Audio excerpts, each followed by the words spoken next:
वालेकुम स्टूडेंट। आज की इस वीडियो में हम मैथमेटिक्स बुक्स क्लास 6 का जो एटलांटिक बुक्स हैं किड्स वालों की, तो इसका फर्स्ट चैप्टर कर रहे हैं। एक्सरसाइज 1.1 से रिलेटेड हमारे पास कुछ सिंबल्स हैं, तो उनको आज हम करेंगे। फर्स्ट वीडियो में मैंने आपको बताया था इसका super set proper subset of, और इस सिंबल का बताया था इज़ अ सबसेट ऑफ। आज की इस वीडियो में हम ये वाला सिंबल करेंगे, नल सेट या एम्प्टी सेट। थर्ड पे हमारे पास आ रहा है इज़ अ नल सेट और एम्प्टी सेट। एम्प्टी मीन्स कि ऐसा सेट जो खाली होता है, ठीक है, जिसके अंदर कोई भी एलिमेंट्स मौजूद नहीं होता। तो एक एग्जांपल से इसको समझ लेते हैं। मेरे पास एक सेट है ए, ठीक है। एक मेरे पास सेट है ए और एक सेट है मेरे पास बी, ठीक है। तो ये हमारे पास, अब देखिए सेट ए जो हमारे पास है इसके अंदर कोई भी एलिमेंट मौजूद नहीं है। जब तक हमारे पास किसी भी सेट के अंदर कोई एलिमेंट्स नहीं होगा तो वो नल सेट या एम्प्टी सेट कहलाएगा, ठीक है। कुछ स्टूडेंट्स को कंफ्यूजन हो जाती है कि जैसे कि उनके पास अगर एक एलिमेंट्स दे दिया जाता है, ये देखें ज़ीरो, तो वो समझते हैं कि ज़ीरो इज़ नथिंग, ठीक है। तो वो ज़ीरो को कुछ नहीं समझते और उसको भी एज ए एम्प्टी कंसिडर कर लेते हैं, लेकिन ये एम्प्टी सेट नहीं होता। सेट के अंदर अगर इवन आपको एक डॉट्स भी दे दिया जाता है तो इट्स मीन कि उस सेट का कोई ना कोई एलिमेंट्स मौजूद है। तो ज़ीरो यहाँ पे एक एलिमेंट्स के तौर पे, ना कि कोई वैल्यू या इस तरह की कोई बात है, ठीक है। तो यहाँ पे ज़ीरो जो है ये एक एलिमेंट है सेट का, तो ये सेट एम्प्टी नहीं होगा। नॉट एम्प्टी, एम्प्टी मीन्स खाली,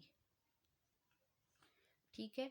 तो ये हमारे पास एक खाली सेट की अलामत है, ये जो सिंबल आपको दिया गया है। दूसरा आपके पास इस तरह का सेट हो सकता है कि जिसके अंदर कोई एलिमेंट शो नहीं करवाया गया होगा, वो बिल्कुल खाली होगा, तो आप इसको भी नल सेट कहोगे या एम्प्टी सेट। और अगर आपको इस तरह की कोई अलामत दे दी जाती है कि B is equal to this, तो ये भी आप कहेंगे कि बी एक खाली सेट है, क्योंकि ये आपके पास खाली सेट का सिंबल है। ये सिंबल आपके पास खाली सेट का सिंबल है। तो उम्मीद है कि आपको ये समझ आ गया होगा। इसके बाद मेरे पास नेक्स्ट नंबर 4 पे सिंबल आ रहा है मेंबर, इज़ अ मेंबर और इज़ नॉट। यानी कि इसका मतलब है कि इज़ एन एलिमेंट या member, is not a member. यानी कि अगर ये अलामत आपको दो सेट्स के दरमियान दी जाती है और कहा जाता है कि ये बताएं कि ये कंडीशन ट्रू है, या आपको दो सेट्स दे दिए जाते हैं और कहा जाता है कि इनमें से दो, इन सिंबल में से किसी एक का यूज़ करें, तो आपने फिर देखना होता है कि ये जो दो सेट्स हैं इनके कौन कौन से एलिमेंट आपस में मौजूद हैं कि नहीं। यहाँ पर आपको एलिमेंट्स दिए जाते हैं और आपने उन एलिमेंट्स को उन सेट के साथ कंबाइन करना होता है, चेक करना होता है, कंपेयर करना होता है कि ये वाला एलिमेंट इस सेट में मौजूद है कि नहीं। अगर वो इस सेट में मौजूद है, वो जो गिवन एलिमेंट होगा वो अगर इस सेट में मौजूद है तो ये सिंबल यूज़ करेंगे। अगर गिवन एलिमेंट सेट के अंदर मौजूद नहीं है तो this symbol we will use. Now we take an example. यहाँ पे हम एक एग्जाम्पल ले लेते हैं।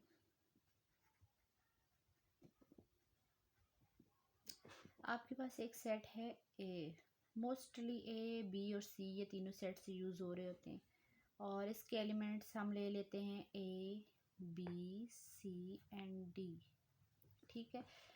अब आपको फॉर एग्जांपल आपको सबसे पहले एक सेट गिवन होगा, उसके बाद आपको एक क्वेश्चन में एक एलिमेंट दे दिया जाएगा, ठीक है। सी एलिमेंट गिवन है आपको। अब आपसे कहा जाएगा कि चेक करें कि this element is available in this set, कि क्या ये सेट में मौजूद है या नहीं मौजूद। अगर तो ये सेट के अंदर मौजूद हुआ तो आप ये सिंबल यूज़ करोगे। अगर ये सेट के अंदर मौजूद नहीं है तो आपने फिर ये वाला सिंबल यूज़ करना है। तो देखें सी इस सेट के अंदर मौजूद है कि नहीं, सेट ए में मौजूद है कि नहीं। सी इज़ अवेलेबल, यहाँ पे मौजूद है, तो इसको हम इस तरह से लिखेंगे कि सी बिलोंग्स टू या एलिमेंट सेट ए, यानी कि जो सी है वो एलिमेंट है या मेंबर है ए का, ठीक है। एक तो इसके लिए हम यूज़ कर लेते हैं एलिमेंट है या मेंबर है, या हम इस तरह कह सकते हैं कि ये वाला एलिमेंट बिलोंग कर रहा है इस सेट से। तो सी जो है वो सेट ए में मौजूद है, तो हम ये वाला सिंबल यूज़ कर लेंगे। सेम लाइक दिस हम ये एग्जांपल यूज़ कर लेते हैं इस एलिमेंट के लिए। ए सेट है हमारे पास, A B C and D, ठीक है। अब आपको एक एलिमेंट दे दिया जाता है एफ एक और सवाल के अंदर, और आपसे कहा जाता है कि यूज़ दिस सिंबल या फिर इस सिंबल को यूज़ करें। तो अब आप देखेंगे कि क्या ये एलिमेंट इस सेट ए में मौजूद है। नहीं, ये सेट में मौजूद नहीं है, तो यहाँ पे सिंबल हम लगाएंगे कि F is not belong to set A, यानी कि एफ जो है वो बिलोंग नहीं कर रहा, या एफ जो है वो is not element of a set A, F is not belong to set A, F is not member of set A. यानी तीनों तरह से हम ये इसको रीड कर सकते हैं, और लिखने में इसको हम इस तरह रिप्रेजेंट करेंगे, ठीक है। कि आई होप कि आपको ये अब समझ आ गया होगा।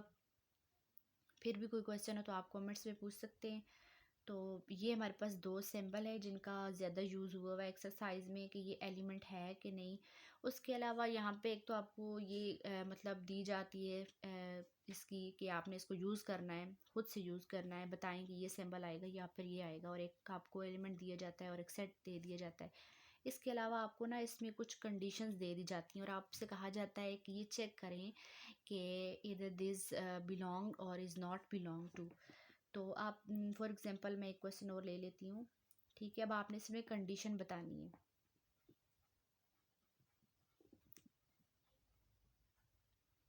चेक कंडीशन इज ट्रू या फॉल्स, यानी कंडीशन ट्रू है या फॉल्स है।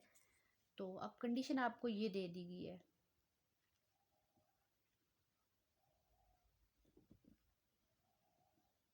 M belong to set A. क्या ये कंडीशन ट्रू है?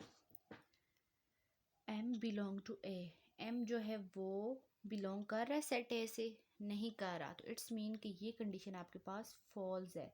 सेम लाइक दिस एक और एग्जांपल ले लेते हैं यहाँ पे कि आपको एक क्वेश्चन दे दिया जाता है,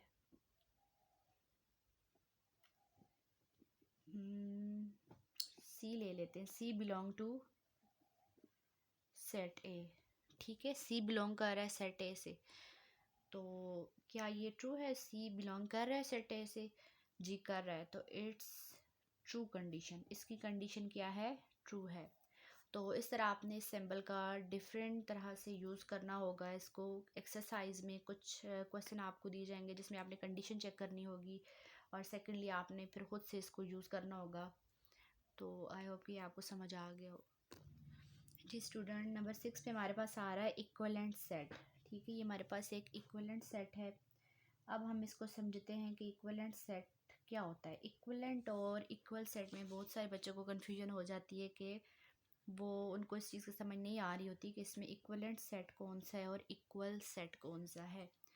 हालांकि दोनों में अच्छा खासा डिफरेंस है दोनों सेट्स की डेफिनेशन में। तो इक्वलेंट सेट वो होता है जिसमें हम नंबर ऑफ़ एलिमेंट्स देखते हैं, यानी आपके पास फॉर एग्जांपल दो सेट गिवन है, सेट ए और सेट बी। तो सेट ए के जितने एलिमेंट्स हैं, यानी हमने उनकी अब फेसेस नहीं देखने। फॉर एग्जांपल हमने ये नहीं देखना कि अगर सेट ए में 1 है तो सेट बी में भी 1 हो, सेट ए में अगर 2 है तो सेट बी में भी 2 ही हो। नहीं, हमने इसमें जस्ट नंबर ऑफ़ एलिमेंट्स देखने होते हैं, और उसकी बेस पे हमने बताना होता है कि ये दो सेट्स आपस में इक्वलेंट है या नहीं। तो एग्जांपल लेते हैं इसके लिए। अच्छा, सेट ए ले लेते हैं हम, ए ई आई ओ यू। ये वोवल नंबर का एक सेट ले लिया मैंने। सेट बी ले लेते हैं,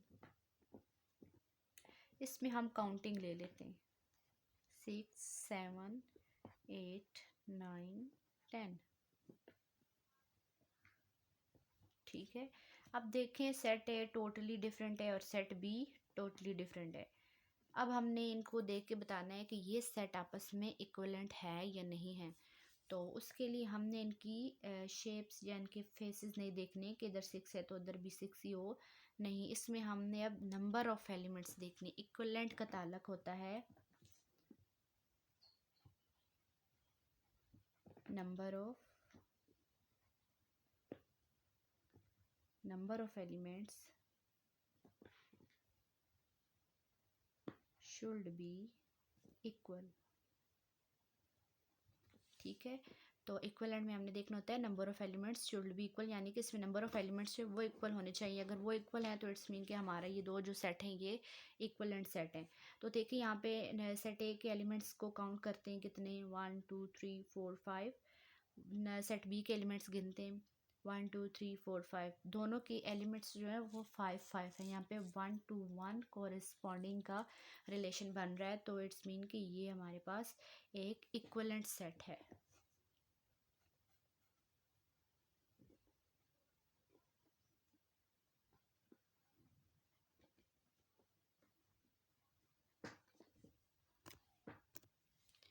this is an equivalent set.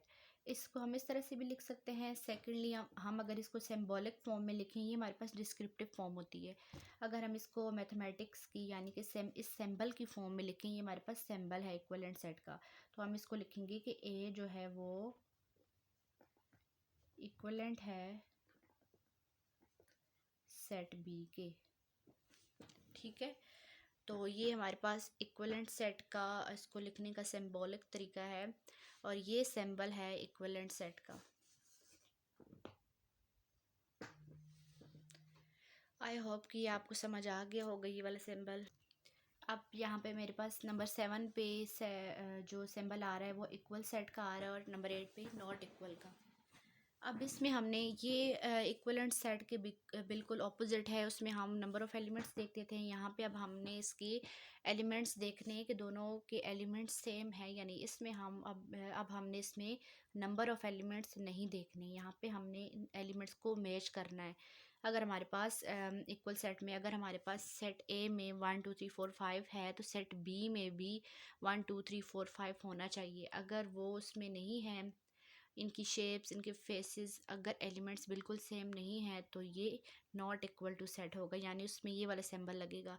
अगर दोनों के एलिमेंट्स बिल्कुल सेम आ रहे हैं, तो वहाँ पे ये वाला इक्वल इक्वल वाला सेट लगे सिंबल लगेगा। इसके लिए भी एक एग्जांपल ले लेते हैं। एग्जांपल से हमें समझ आ जाती है कि इसका यूज़ किस तरह से करना है। एग्जांपल, आपके पास एक सेट ए है और उसके एलिमेंट्स हैं 11 12 13 एंड 14। It's enough. उसके बाद सेट बी है आपके पास। सेट बी हम ले लेते हैं 14 ले लेते हैं, 11 12 एंड 13। ठीक है, अब आपने देखना है कि दिस सेट आर इक्वल और इज़ नॉट इक्वल। ठीक है, हमारे पास इक्वल है या नहीं है, तो उसके लिए आपने क्या करना होगा, यहाँ पे अब इक्वलेंट नहीं चेक करना, जस्ट इक्वल का चेक करना है। तो उसके लिए आप देखोगे कि सेट ए में 11 है, तो क्या सेट बी में भी 11 मौजूद है? यस। सेट ए में अगर 12 है तो सेट बी में भी 12 है। यस। 13 भी है, 14 भी है, यानी सारे एलिमेंट्स मौजूद हैं।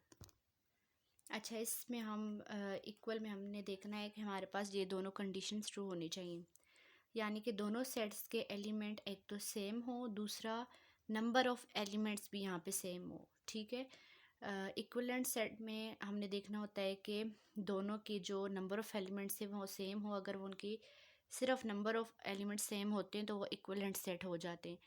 तो अगर इसमें इक्वल सेट जो है, इसमें दोनों कंडीशंस का ट्रू होना ज़रूरी है कि दोनों के एलिमेंट्स भी सेम हो, यानी इधर 11 है तो इधर भी हो, 12 इधर है तो इधर भी हो, 13 इधर है तो इधर भी, और 14 इधर है तो इधर भी, यानी कि सेट ए के सारे एलिमेंट्स सेट बी के अंदर मौजूद होने चाहिए। दूसरा, इनकी तादाद भी सेम हो, नंबर ऑफ़ एलिमेंट्स भी सेम हो। अगर यहाँ पे एक एक्स्ट्रा एलिमेंट आ जाता है 15 या 16 या इसमें एक्स्ट्रा आ जाता है जो कि इसमें नहीं है, तो फिर ये आपस में इक्वल सेट नहीं रहेंगे। ठीक है, तो इक्वल सेट के लिए भी हमारे पास ये दोनों कंडीशंस मैंने लिख दी है कि सेम एलिमेंट्स हों और दूसरा सेम नंबर ऑफ़ एलिमेंट हो, यानी कि दोनों की तादाद भी सेम हो और दोनों की एलिमेंट्स भी सेम हो, तो तब ये इक्वल सेट होगा। और इसके बाद इसका ऑपोजिट कंडीशन आ जाती है कि अगर ऐसा नहीं है, इसमें कोई एलिमेंट एक्स्ट्रा आ रहा है जो इसमें नहीं है, ठीक है, कोई एक भी इसमें से कंडीशन फॉल्स होती है, तो वो नॉट इक्वल टू सेट होगा। अब ये देखिए हमारे पास है ये वाला सेट ए, बिल्कुल इसके सारे एलिमेंट्स इसमें मौजूद हैं, नंबर ऑफ़ एलिमेंट्स भी सेम है। ठीक है, और सेम एलिमेंट्स भी हैं, तो इसको हम लिखेंगे कि ए इक्वल टू बी। यानी सेट ए इक्वल है बी के। तो उसके बाद ये नेक्स्ट हमारे पास जो नंबर 8 पे है नॉट इक्वल टू, इसके लिए एक एग्जांपल ले लेते हैं, यहाँ पे ले लेते हैं इसके लिए नॉट इक्वल टू के लिए। सेट ए है आपके पास 1 2 3, ठीक है। सेट बी है आपके पास 1 2 3 4 5। अब देखें यहाँ पे हमने चेक करना है कि ये सेट ए और बी आपस में इक्वल हैं या नहीं है, ठीक है। अब देखिए सेट ए के एलिमेंट्स चेक करें 3 हैं, और सेट बी के एलिमेंट्स की तादाद चेक करें कितनी है 5 है। इसकी 5 है और इसकी 3 है, पहली कंडीशन फॉल्स होगी। सेकंड देखें इसके एलिमेंट्स 1 भी है 2 भी है 3 भी है, लेकिन 4 उधर नहीं है 5 उधर नहीं है, ठीक है। तो यानी कि यहाँ पे इनकी दोनों कंडीशंस फॉल्स हो रही हैं, तो यहाँ पे हम कहेंगे कि set A is not equal to set, ठीक है। Set A is not equal to set B. आपकी बुक में पेज नंबर 5 पे जो एलिमेंट्स दिए गए थे, सारे सिंबल्स दिए गए थे, इनको 1 बाय 1 वीडियोस में बता दिया गया है, ठीक है। तो आई होप कि आपको ये समझ आ गए होंगे। एक दफ़ा फिर इनका ऑरली रिव्यू ले लेते हैं कि इनका मतलब क्या है। सबसे पहले इज़ अ प्रॉपर सेट की प्रॉपर सेट का सिंबल इन्होंने दिया हुआ है। इसमें हमारे पास 2 सेट होते हैं, जिसमें हमने देखना होता है सेट ए और बी आपस में, यानी अगर सेट बी के सारे एलिमेंट सेट ए में मौजूद हैं तो हम कहेंगे, और ए में कुछ ऐसे एलिमेंट है जो कि बी में नहीं है, ठीक है, लेकिन सेट बी के सारे एलिमेंट्स सेट ए में मौजूद है, तो हम कहेंगे कि B is a proper subset of A. इसके बरक्स अगर हमारे पास सेट ए और बी के सेम एलिमेंट्स है दोनों की, ठीक है, सेट ए में जितने एलिमेंट्स हैं वो सेट बी में मौजूद है, ठीक है, तो उसको हम कहेंगे कि सबसेट ऑफ, यानी कि ये एक इम्प्रॉपर सबसेट है अगर दोनों के एलिमेंट्स बिल्कुल सेम सेम आ जाएं। उसकी एग्जांपल आपकी बुक में भी दी हुई, ये देखिए पेज नंबर 9 के ऊपर इम्प्रॉपर के लिए बुक वालों ने जो एग्जांपल दी हुई है। आपके पास एक सेट ए है एक सेट बी है, ठीक है, सारे एलिमेंट्स देखें इनकी तादाद भी सेम है और इनके एलिमेंट्स भी सेम है, तो इसको हम कहेंगे कि A is a proper subset of B. लेकिन अगर हमारे पास सिर्फ सेट बी के सारे एलिमेंट्स सेट ए में मौजूद है, लेकिन ए के कुछ ऐसे एलिमेंट है जो बी में नहीं मौजूद, तो हम कहेंगे कि B is a proper subset of A, B is a proper subset of A. उसके बाद हमारे पास नल सेट का सिंबल आ जाता है, ठीक है, जो भी खाली सेट होगा जिसके अंदर कोई एलिमेंट नहीं होगा उसके लिए हम ये वाला सिंबल यूज़ करेंगे। उसके बाद हमारे पास आ जाता है बिलोंग्स टू या मेंबर या फिर एलिमेंट्स ऑफ। अगर जो हमें गिवन एलिमेंट्स है वो सेट में मौजूद है तो फिर हम ये वाला सिंबल यूज़ करेंगे। अगर जो एलिमेंट हमें दिया हुआ है वो उस सेट में मौजूद नहीं है तो फिर हम उसके लिए नॉट एलिमेंट या नॉट मेंबर वाला सिंबल यूज़ करेंगे। उसके बाद इक्वलेंट का सिंबल आ गया, ये 1 to 1 रिलेशनशिप को शो करता है, ठीक है। इक्वलेंट मीन के दोनों सेट्स के जो एलिमेंट्स है वो सेम होने चाहिए, ठीक है। बाकी अंदर जो एलिमेंट्स मौजूद है वो बेशक सेम ना हो, मतलब उनकी फेसेस सेम ना हो, सिर्फ उनकी तादाद बराबर हो, तो वो हमारे पास इक्वलेंट सेट होगा। उसके बाद आ जाता है इक्वल सेट। इक्वल सेट के लिए हमारे पास दोनों कंडीशन का ट्रू होना ज़रूरी है, वो उसके एलिमेंट्स भी सेम हों और उसके नंबर ऑफ़ एलिमेंट्स जो हैं वो भी सेम हो, ठीक है। फिर अगर ऐसा नहीं है तो उसके लिए नॉट इक्वल का सिंबल यूज़ होता है। अच्छा, यहाँ पे आपकी ये एक चीज़ मिसिंग हो रही है कि इक्वलेंट सेट शो करेंगे, लेकिन जब ये कंडीशन ट्रू नहीं होगी तो उसको नॉट इक्वलेंट सेट किस तरह शो करेंगे, वो सिंबल बुक वालों ने यहाँ पे नहीं दिया हुआ, लेकिन वो एग्जाम्पल में मौजूद है, तो चलिए वहाँ से वो इसका देख लेते हैं कॉन्सेप्ट। ये देखिए आपकी बुक के पेज नंबर 8 के ऊपर नॉट इक्वलेंट के लिए जो सिंबल इन्होंने दिया है वो ये है, ठीक है। नॉट इक्वलेंट के लिए आपके पास एक सिंबल गिवन है। जब ये देखिए आपको एक एग्जांपल भी उन्होंने दी हुई है कि for example non equivalent set के लिए, फॉर एग्जांपल आपके पास सेट ए है और सेट बी है। सेट ए के एलिमेंट्स देखें 1 to 4 है, और सेट बी के एलिमेंट ए से लेकर एफ तक ए बी सी लिखी हुई अल्फ़ाबेट्स लिखे हुए। उसके बाद आपने चेक करना है, ये देखें इसके लिए देखें यहाँ पे इन्होंने ना शो करवाने के लिए 1 to 1 का रिलेशनशिप इस तरह करवाया होता है कि ये एलिमेंट्स इस एलिमेंट के साथ सेकंड एलिमेंट, सेकंड के साथ थर्ड एलिमेंट, थर्ड के साथ और फोर्थ एलिमेंट फोर के साथ, यानी कि चारों की जो नंबर ऑफ़ एलिमेंट्स है वो सेम है, ठीक है। हमने यहाँ पे इनके सेम एलिमेंट्स नहीं देखे, नंबर ऑफ़ एलिमेंट्स देखने। लेकिन इसमें आप इस सेट में देखें कि ये 1 इसके साथ देखें, 1 ए के साथ, 2 बी के साथ, 3 सी के साथ, 4D के साथ। लेकिन देखें E के साथ ऊपर कोई एलिमेंट नहीं है, F के साथ ऊपर कोई एलिमेंट नहीं है। तो इट्स मीन कि यहाँ पे नंबर ऑफ़ एलिमेंट्स 4 हैं और यहाँ पे नंबर ऑफ़ एलिमेंट्स 6 हैं। ठीक है, दोनों के नंबर ऑफ़ एलिमेंट्स में डिफरेंस आ गया है। और यहाँ पे इन्होंने बताया हुआ है कि 4 EF belong to B, there is no member in set A।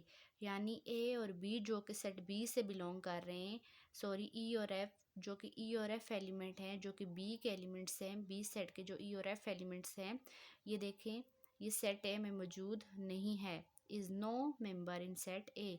So we represent this condition in this form. हम इसको इस फॉर्म में रिप्रेजेंट करेंगे कि A not equivalent to set B, set A not equivalent to set B. तो ये आपके पास एक इक्वलेंट का आ गया है। ठीक है, इक्वलेंट होगा तो कौन सा सिंबल यूज़ होगा, और ये आपके पास आ गया है नॉट इक्वलेंट का, कि जब नॉट इक्वलेंट सेट होंगे तो उसके लिए क्या यूज़ होगा।